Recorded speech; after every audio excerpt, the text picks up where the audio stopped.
Hey, you guys, welcome to another episode of The Rachel Cruze Show. Today, I have one of my favorites. I'll just say it. You say that to all of your guests. George Kamel. No, I don't. Okay, thank you. I sometimes usually will say my friends because I usually have friends here. We're not friends, but I'm your favorite. We are friends, George. I'm both. Yes. Okay. Good. Side note, do you know my filter for if I can consider you a friend? What's that? If I have your cell phone number. I thought you were going to say if I can share a conspiracy theory with you. Oh, that's very good. Which we're up 2 for 2. That needs to be another episode for sure. Okay, but we are here not to talk about cell phones, not to talk about conspiracy theories. Even better. But to talk about sports betting. You look like a sports fan, George. I get that a lot, Rachel. Played an intramural in college. Thanks for asking. Did you? No. Oh. No. Not at all. Thanks for assuming that I was right. Which intramural? No, if you had to play a sport, George, what would it be? I was a skateboarder, and so we saw sports as like, that's posers, you know? Yeah, like we're real people. athletes. Extreme sports. That's what skateboarding is. Yeah, yes, it is. Give me 4 wheels and a board, and I'll show you how to do some tricks. We're off to the races. So sports betting it's a big deal. I feel like it's become a big industry. So for people that don't know what sports betting is, George, since you are so athletic and play so many sports. Here's the thing. If you know anyone who does sports betting, you don't have to be athletic because anyone can do it. It's fair. So tell us what sports betting is. So here's what it is. It's mind-blowing. It's when someone bets money on sports. I know that's maybe an oversimplification, but that's what it is. That's it. You can do it from your phone. You can do it on a website. So it's become really easy. Anyone can do this. If your team wins, you can win some money. If your team loses, you lose some money. And you can also bet on more specific things that happen in the game. Yes. Who's going to score how many players points? And all that, yeah. Yeah, this person's going to score this amount of points at least. So you can get really nuanced in your bet. Yes. And there are tons of apps out there. You've definitely seen ads everywhere for BetMGM or DraftKings or FanDuel or Caesars Sportsbook. Pilgrims enjoyed betting, which is why the holiday season is such a festive time for the sports betting public. Just carve the turkey season. You cannot get away from these ads. And the American Gaming Association, get this, predicted that 31.4 million Americans would bet about $7.6 billion just on the 2022 Super Bowl. On the Super Bowl. It's mind-blowing. $7.6 billion. With a B. Betting. It's pretty unbelievable. And then here's what's crazy too. By the first quarter of 2021, sports betting had grown 270% from 2020. And at the end of the third quarter, sports gambling had become $38.67 billion, again with a B, billion-dollar industry. Okay, so what's crazy? Like, it's obviously shooting up in popularity. So why is that? Well, a big reason is that it recently became legal. So here in Tennessee, it became legal in May 2019, and it went into effect in 2020. And so in some states, like California and Texas, it's still not legal. Maybe it will be by the time people watch this. Wow. I don't know. Texas and California. I know. Who knew? They're aligned on something. It's amazing. I'm kind of shocked that California, it's illegal. Yeah. I kind of thought that, everything was legal there.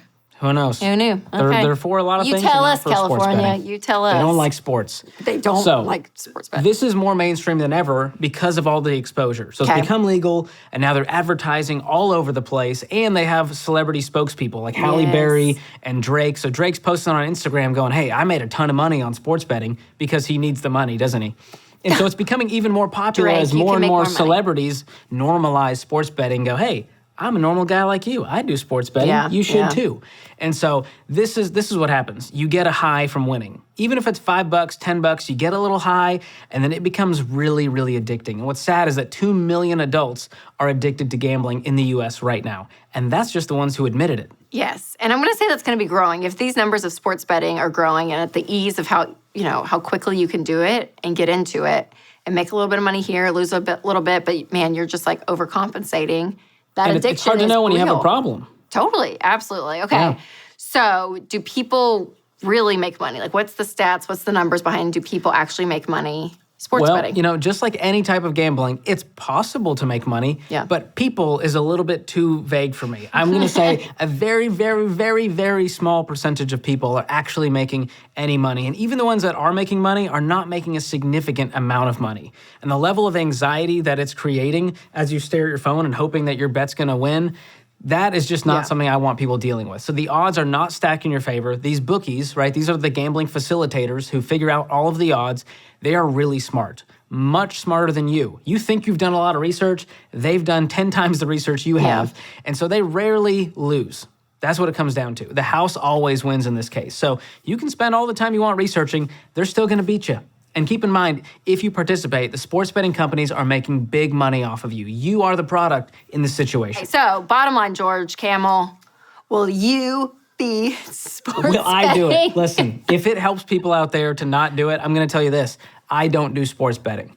But if you're into it, I'm not mad at you. Just like crypto, I'm not against people putting some money in crypto and having some fun with this, but don't play the game if you can't afford to lose. And most people, sadly, who participate in sports betting, they can't afford it. They've got student loans, they've got car payments, they have such little margin in their life, and then with the last $10 they have, they're using it to hope they can double their money.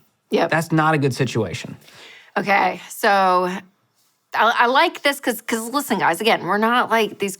We're not curmudgeons who are just anti-fun. We are extremists in some things, okay? But in this world of like gambling and whatever, right? Just like he said, again, if you are in the place where financially you're okay, you're out of debt, you have an emergency fund, you're funding your Roth IRA, like you're doing the things you should be doing, and you have some leftover money, and instead of going to Target and spending it on clothes, you're like, hey, I'm gonna, I don't know, invest in crypto, like you said, or maybe just do a little bit of gambling, okay? So like, watch the big game with the boys and put some money on it. It's reasonable here. And I'll tell you, some of the most Is this fun, confession time? The most fun I have had. Sports betting, I don't get. Let me just say that first and foremost. I don't understand it because I'm like, you're putting money in something you have no control over. Like and you don't get to play it because at least in Vegas, I knew where this was going. We've both been to Vegas. It was pretty fun. It can be fun. It can be fun. Okay, what happened with you in Vegas? You're actually playing the games. Like, even if it's a slot machine and you're just pulling a lever, you're actually, like, engaging it, right? There's Craps, a physical though. piece. Craps. That's your game? That is my game. I had an envelope. I took an envelope of cash,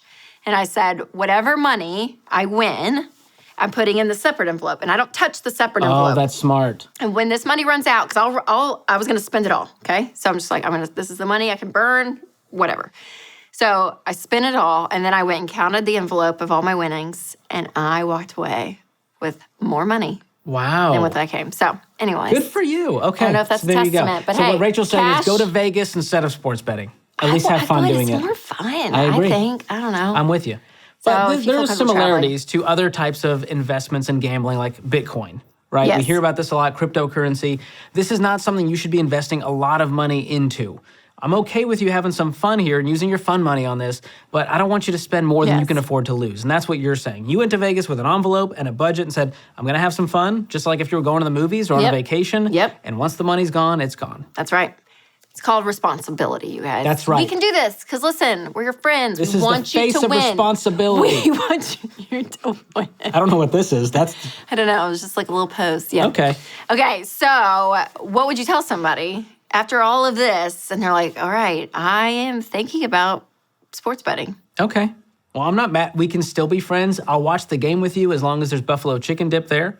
I enjoy that. Publix has great buffalo chicken I didn't know dip that. from the deli. Fantastic. Not sponsored, but it's good to know. It's fantastic. Okay, Yeah. so if you've heard all of this and you still want to get in on online sports betting and get into one of these apps, remember these 3 things. Number 1, like Rachel mentioned, you've got to be out of debt, have an emergency fund, and be investing 15% into retirement first and foremost. Second, never go into debt to place a bet. That is a dangerous move. Don't ever do that, yep. And lastly, like Rachel mentioned, budget for the bet. Just like you would budget for a night out or a vacation or anything else you spend some fun money on, budget for it. That's what it comes down to. That's it. I think it sounds great. We should do it for fun and see who wins. We should go. Because we have no clue about We should sports. do a live event in Vegas.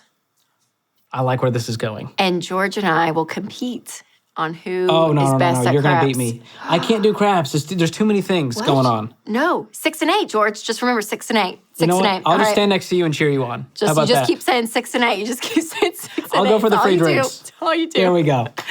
All right, George, thanks again so much for coming out. So where can people find it's a you? pleasure. Because you're a bundle of fun with sports betting. Wow. So they're going That felt to want more condescending. of you, George. Okay, you can Where they hang find out you? and follow me at George Kamel. And as always, you can listen to the Fine Print Podcast wherever you get your podcasts. That's right. All right, you guys, remember, take control of your money and create a life you love.